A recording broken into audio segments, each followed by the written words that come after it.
The third birthday is the last straw in an onslaught of mediocrity from Square Enix. Maybe Square does have good playtesters. Maybe they're experienced. I don't think they're experienced in the kind of game that Third Birthday is trying to be. What kind of game is it trying to be? The Twisted have totally screwed up humanity. The only way to beat them is to go back in time from so we could get the upper hand. Now, it's never really explained why Aya in particular is capable of turning the tide of these battles. You're not really doing anything special as Aya. All you're doing is shooting. She's gonna shoot faster or shoot slightly better. After the second mission, you pretty much figured out what overdiving does. It just moves you somewhere else. Real impressive at the beginning, but then, like... They barely do anything with it. Oh, there's a sniper, better jump into the sniper, and then eventually you just get the sniper rifle. You need control of that camera, especially later on when you're fighting more powerful enemies. And it's slow. There's no way you can adjust the sensitivity. It's very difficult to run in one direction and look in another. So you'll be running, you will have no idea the thing that chasing you is doing. And you can't depend on the lock-on, because the lock-on will be like, well, maybe I'll lock on to that guy way over there. But then there's some weapons that don't lock on. So if you're running in one direction, there's a guy behind you, and you press the L button to shoot, you won't aim in the direction the eye is facing, you'll aim in the direction that the camera is facing. Yeah. You'll be aiming at a wall when there's a guy behind you that you want to shoot, and now you have no idea how close he is. Can we just go ahead and dive into the main problem with the monsters? They take too long to kill. Way too long. So long that you're just keeping your eye on the health gauge, waiting for it to go down, praying that somehow being in the right place will make it go down faster. The R button doesn't even make you shoot your gun. The R button just makes their health bar go down. That's what it feels like. There's nothing to do except just hold R, make enemy life go down, and once in a while jump to another guy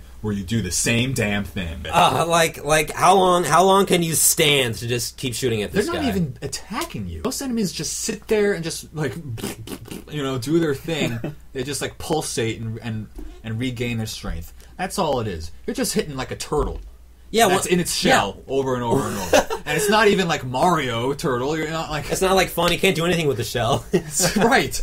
That's all you're doing. You're just like hitting an enemy with the stick over and over, and it's not doing anything until like 5 minutes later. You're just chipping and chipping and chipping away. It's like all these different guns you have, it doesn't really make a difference. This isn't fun. This isn't difficult or challenging. It's just wasting my fucking time. It's just wasting my goddamn time. When an enemy is staggered, you could dive into them to do a big boost of damage, which I think is the only evidence of any kind of playtesting there was. They were like, oh, we've got to move things along. It's basically equivalent to, you know how Kingdom Hearts people talk about how playing the game is basically just mashing the X button, and then Kingdom Hearts 2 came out and they're like, oh, let's make it so they could hit the triangle button once in a while. Oh my god. It's exactly Kingdom Hearts. The whole game feels like keep away. Like the game isn't trying to kill you, it's just keeping you from killing it. Most monsters, when they're not damaging you, they're doing something to be invulnerable, like they're becoming invisible, or they're going somewhere where you can't hit them. Yeah. What can we say about the level design in this? It's conducive to guys appearing and then you shooting at them. The RPG elements? Yeah, that's the RPG elements. No. Okay. So you can get new weapons. You start with a gun, and then you get another gun. It's the same gun,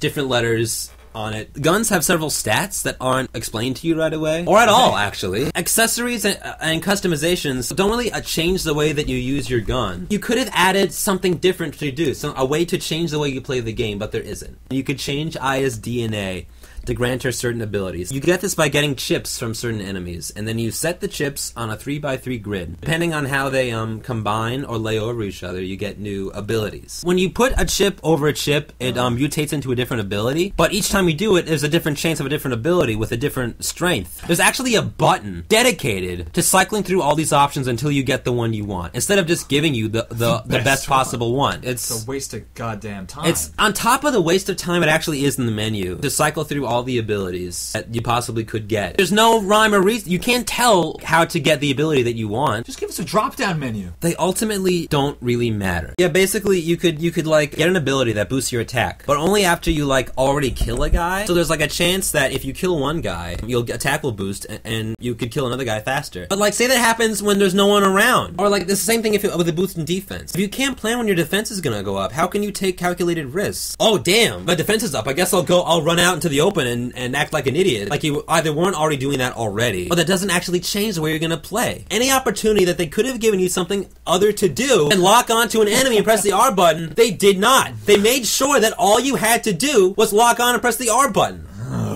Stuff they could have made up or stolen from another game. They were like, nah, this is good enough. I don't think they've ever played another game. It's hard to believe. These guys don't play games. Oh, vehicles are suddenly introduced. Not that you could drive around in them. You just sit in them and shoot the gun. You just sit in them because they're immobilized. Which is real convenient. Towards the end of the game, you'll find all sorts of enemies that have like instant kill attacks. Like they'll pick you up and be like, "You're gonna die now." The only way to get out is to just dive out of them and be like, "Well, that guy's gonna die," which is really shitty. When the AI's terrible. It's not the most broken AI I've ever seen, but it's certainly not something you could like build a strategy on. Sometimes you'll dive out of a guy, and then that guy will see you in the open and run to cover. Sometimes that won't happen. He'll just be like, "What's going on?" And then someone will come at him and kill him instantly, and then you're down another body that you can use. I've seen guys just stand there. Yeah. Just sit there, not firing, just waiting to get... Guys carry different weapons, like you could use when you dive into the body. Do you think they use those weapons when you're not in their body? No, they just all have their assault rifles. No one, like, shoots grenades. There isn't anyone supporting you with sniper rifle fire. No. A point in time where they could have had added some variety, but they were like, nah, forget it. This is the most unpleasant and joyless experience I've ever had.